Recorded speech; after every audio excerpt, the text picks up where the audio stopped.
সোনপাপড়ি বানানো এতটা সহজ আমি তো কল্পনাও করতে পারিনি। আর নিজের হাতে সোনপাপড়ি বানিয়ে খাওয়ার মজাটাই আলাদা। এই সোনপাপড়ি খাওয়ার পর বাড়ির সবাই বলে কিনা দোকান থেকে আর কোনোদিন কিনে খাবে না। তো এই দারুণ সুস্বাদু সোনপাপড়ি বানানোর জন্য একটা নির্দিষ্ট কাপের মাপ করে 1 কাপ ময়দা নিতে হবে। আর ময়দাটাকে অবশ্যই চেলে নিতে হবে। এবার ওই কাপের মাপ করে 1/2 কাপ ছোলার ডালের বেসন নিতে হবে, সেটাকেও চেলে নিতে হবে। এখানে কিন্তু ছোলার ডালের বেসনটাই নেবে। এবার এই দুটি উপকরণ একসঙ্গে ভালো করে মিশিয়ে নিতে হবে। মেশানো হয়ে গেলে চুলোর উপর একটা ফ্রাই প্যান নিতে হবে। অ্যাড করে দিতে হবে 1 টেবিল চামচ ঘি। আর ঘিটা ভালোভাবে গলিয়ে নিতে হবে। চুলোর ফ্লেমটা মিডিয়াম টু লো করে রাখতে হবে। তারপরে অ্যাড করে দিতে হবে বেসন আর ময়দার মিশ্রণ। এখন এবার একটু সময় নিয়ে মিডিয়াম টু লো ফ্লেমে ভেজে নিতে হবে।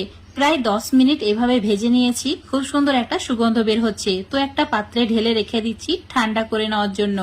ভালোভাবে এটা ঠান্ডা করে নিতে হবে। এইভাবেই থাক ততক্ষণে চুলোর উপর একটা ফ্রাই প্যান নিতে হবে। অ্যাড করে দিতে হবে ওই কাপের মাপ করে 1.5 কাপ চিনি। আর দিয়ে দিতে হবে 1 টেবিল চামচ লেবুর রস, মানে একটি গোটা লেবুর রস অ্যাড করে দিতে হবে এই সময়। আর দিয়ে দিতে হবে 1/2 কাপ জল। তারপর একদম নাড়াচাড়া করা যাবে না যতক্ষণ না চিনিটা গলে যাচ্ছে। চিনি গলে গেলেই চুলোর ফ্লেমটা মিডিয়ামে রেখে অনবরত এভাবে জাল করে নিতে হবে। আর এই চিনির রসটাকে ঘন করে নিতে হবে। আর এইভাবে চেক করে দেখে নিতে হবে এটা গোটা বাজছে কিনা। যখন দেখবে ঠিক এইরকম একটা চকলেটের মতো হয়ে যাচ্ছে আর টানলে ঠিক এইরকম রাবারের মতো বড় হয়ে যাচ্ছে, মানে একদমই পারফেক্ট হয়েছে। তো একটু নাড়াচাড়া করে কালারটা একটু ব্রাউন হওয়া পর্যন্ত অপেক্ষা করতে হবে। আর সঙ্গে সঙ্গে একটা থালার মধ্যে অল্প একটু ঘি ব্রাশ করে নিয়ে এই থালাতে চিনির মিশ্রণটা অ্যাড করে দিতে হবে। আর একদম ঠান্ডা করে নিতে হবে। তো একটা হাতা বা চামচের সাহায্যে এই কাজটি কিন্তু করতে হবে। এইভাবে অনবরত নাড়াচাড়া করে মিশ্রণটা একদম ঘন করে নিতে হবে। এখন তোমাদের 3 মিনিট পর দেখাচ্ছি। দেখতেই পাচ্ছ চিনির মিশ্রণটা অনেক বেশি টান হয়ে গেছে। তো এবার এটাকে হাতের মধ্যে নিয়ে নিতে হবে। এটা কিন্তু এখন অনেক গরম, তাই হাতের মধ্যে অল্প একটু জল নিয়ে ঠিক এইভাবে নিয়ে টানতে হবে। অনবরত এভাবে টানতে হবে। আর একদম সাদা একটা দড়ির মতো করে রেডি করে নিতে হবে।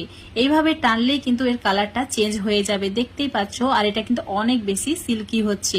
এইভাবে অনবরত টানতেই হবে, একদমই থামা যাবে না, নাহলে এটা কিন্তু শক্ত হয়ে যাবে। গরম থাকা অবস্থায় কিন্তু এই কাজটি করতে হবে। তাই হাতে যদি গরম লাগে তাহলে অল্প করে হাতে জল লাগিয়ে নিতে হবে। আর এইভাবে দুই প্রান্ত জয়েন করে একটা রিং এর মতো বানিয়ে নিতে হবে। তারপর বেসন আর যে ময়দার মিশ্রণটা ভেজে রেখেছিলাম সেটা অল্প অল্প করে এভাবে দিতে হবে। আর ঠিক আমি যেভাবে করছি একই ভাবে স্টেপ গুলো ফলো করে বানিয়ে নিতে হবে। মানে মাঝে মাঝে এইভাবে কিন্তু মিশ্রণটা অ্যাড করতে হবে, টানতে হবে। আর এইভাবে মানে একটা পাক দিতে হবে, তাহলে খুব সুন্দরভাবে সোনপাপড়ি